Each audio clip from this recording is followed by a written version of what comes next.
When reading that role, I mean, reading Mike Mancuso, it's a gift. I mean, any actor feels when given a role like that, it's a gift because one of the greatest writers alive has decided to let you be the interpreter of this major role in this major piece that he's written.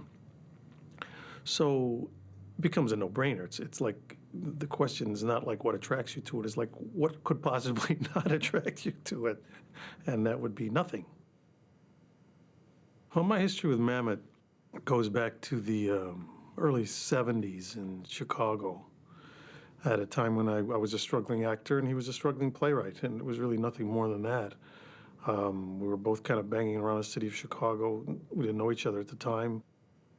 I think I was coming down the stairs at the Goodman Theater, and I have a recollection of him stopping me and saying, "You're Joe Mantegna, aren't you?" And I said, "Yeah." And he goes, "My name's David Mamet, and I'm a playwright. I just want to let you know I saw you do," and I think he made some comment of some play I had done recently at this organic theater company, which a group I'd been working with. And him saying, "Oh, yeah, I really enjoyed what you did, and I hope someday we want to work together. Maybe we could, you'd be able to do one of my plays." And it was like, "Oh, yeah, great, sure." And I'm thinking, sure, pal, It was really nothing more than that, but it was the beginning of obviously a long and fruitful relationship. Professionally, I can't think of anyone I'm probably more closely linked to. A significant chunk of my body of work, significant not necessarily so much in volume as in just the impact of the material, has been based on my association with him. The ultimate career-marking experience was actually doing Glengarry Glen Ross, the play. It was pretty common knowledge at that time, and it had been bandied about, actually, that Al Pacino was originally offered the play first. And due to, for whatever reasons, thank God, decided to turn it down. David had basically said, "Look," to the producers of the play, "if your De Niro, Pacino types don't choose to do this play, I want to use my guy," meaning Joe Mantegna. And then to open the show and to get wonderful reviews, and then for myself to get a Tony nomination, for the show to win the Pulitzer Prize, for myself to win the Tony Award, and then to go on and be able to perform that play for almost a year on Broadway and then tour for 6 months, that was it. Then you write, and he lived happily ever after, at the end of that. And it changed my life. I mean, it changed my career, certainly. I became a 15-year overnight success. We did the play. We're all, like I say, there's a bunch of nobodies. The talk of the movie comes up. This is a different ballgame. And I'll never forget that I was in my dressing room doing the production of Glengarry, still doing it. The stage play was still going on. Dave walked into my dressing room, and he says, "I want to talk to you for a second." I said, "Sure." He goes, "I sold the rights to Glengarry Glen Ross. You're not going to do the movie." I said, "Al Pacino's attached. It's a done deal. That's it." And as David, if he's nothing else, he's blunt. He doesn't beat around the bush. And I was like, "Okay, Dave, that's great." But then in his next breath, he said, "I have these 2 movie scripts." He says, "This first one is called House of Games, and this next one is called Things Change." And he had both scripts with him. He said, he laid them on my dressing room table, and he said, "I won't make these 2 movies without you." Now, I don't know what battles he fought to make that happen, or if there were any or not, and that never came up, and there's no need to ask. Who cares? It happened. And I think to myself, that's being an excellent man. When I would read his material, for the most part, I really always felt I kind of got it. It was almost like, I think we had a trust in each other as to what we were each contributing to the mix of what we did together. Because I think we existed with a little bit of almost like a shorthand with each other. I read some of these characters, and I think to myself, I can relate in many ways to these kinds of guys. The kind of way I grew up on the west side of Chicago, and the kind of family I grew up in, and the kind of economic strata I grew up in, everything, the whole ball of wax, it falls pretty close in the ballpark of characters like Mike Mancuso in House of Games, like Jerry DiStefano in Things Change. These are characters that I feel comfortable playing them, but I think I know inherently I can't never be them. I have too many tells. If I'm this bad dude, why don't I just take out some gun, blow you to a billion parts? I'll tell you why. Because I think you're just a bully. Just a bully. What, you're not going to let me carry your books? And then with a little instruction, obviously, so you get the specifics, because there is a lot of shorthand and a lot of signaling and a lot of the this and the that and the whatever it may be that goes with this world. I had some kind of points of reference to help make that work. Where am I from? I'm from the United States of Kiss My Ass. My marker's good. Fuck you! And get the goddamn money up or fold the goddamn hand. Having Ricky there, having Ricky Jay then be part of it, a guy who is an expert of that world. Here you have somebody who is not just was a craftsman at that stuff, but was a student of that world. I used to think, look at Ricky and say to myself, what kind of childhood did this guy have? Since the time he's been 2 years old, he must have been just sitting around with cards and coins and stuff, and just, all the kids are out there playing baseball, and he's like, until he got it right. And he would teach me things, and there are scenes in the movie when I have to do some manipulative kinds of things. I put myself there right now. I was on the streets of Seattle, Washington. It was a night shoot. I worked with Ricky for a long time on trying to get that done. That was a trick that Ricky could do in his sleep.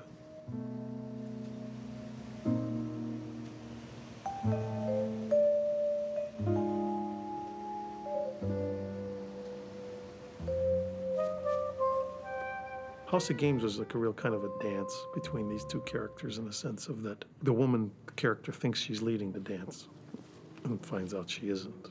And that's what kind of makes it interesting. Call the bet.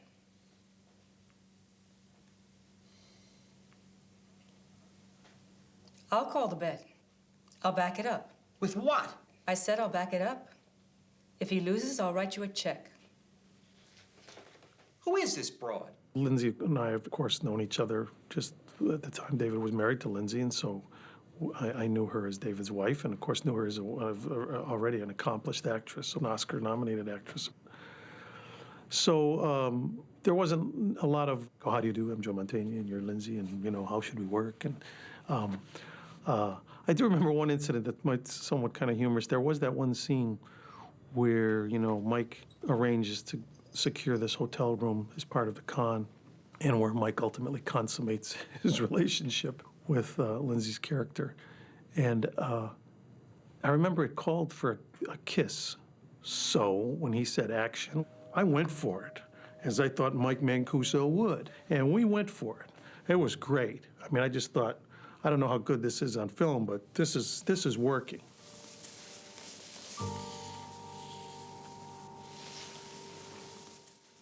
I guess subconsciously, I thought that perhaps this could even go a few more seconds. But I got the, okay, that's it, that's good. I think we got that. I says, Dave, do you think don't you want to? No, I think we got it. And I thought it was so cute and endearing, because I thought, well, this is, it is his wife. It's his, and I don't want to infringe it. But it was a funny moment, because it was a moment of three people who were friends, who had known each other for years. When you work with David, the odds are usually pretty good that you're going to be surrounded by people you've known and worked with before on projects with David, because he is smart enough to follow that tenet in life. Surround yourself with people who you love and love you back. So in the case of House of Games, the usual suspects were involved. Outside of myself, there was, William H. Macy, who had been working with David for many years as well. Mike Nussbaum. J.T. Walsh, who had done Glengarry Glen Ross with at the time. The other thing about David, he'd bring in guys that were, his poker pals. The poker game in House of Games, half of those guys were guys that he played poker with, and in Vermont on a Saturday nights up in Vermont. So basically, he transported all his poker buddies to Seattle to shoot House of Games for those scenes. But right upstairs, in the room upstairs, they had the identical table set up. And that was for during the breaks, when they would do set lighting and stuff. This whole group would go upstairs and then play the cards for real. Now the real money comes out, and everybody sit around and they start playing cards, and David among them, and everybody. And it was just like unbelievable. We did exactly what you said? He played with his ring. He did. What am I on the books for, anyway? Well, he better be, because my problem is I don't have the 6, and if I lose... You aren't going to. Are you sure you saw He it? played with his ring. Call the bet. You know, we have a saying in this theater, if it ain't on the page, it ain't on the stage. And the same holds true for film. It just doesn't rhyme, you know? Bottom line, at the end of the day, as an actor, you play what's on the page. And I think in David's case, it's even more than with many other writers. The map is very defined, and it's like, here you are, you're gonna go from here, you're gonna get to here, and this is exactly the road you take. You know, there's no deviations, there's no, you know, you don't take that bridge here, because I've already told you what bridge to take. And in a way, that's a good thing, because then the map is, all you have to do is follow the directions. And the directions are there. So David had crafted this thing within an inch of its life. And you have to trust that. He wrote it in a certain way for a reason. Whether or not you like it or not, this is the way, these are the words, say the words. If you can't make those words work, we got a problem. Or if there's a problem, I'll fix the problem, meaning the writer, not you.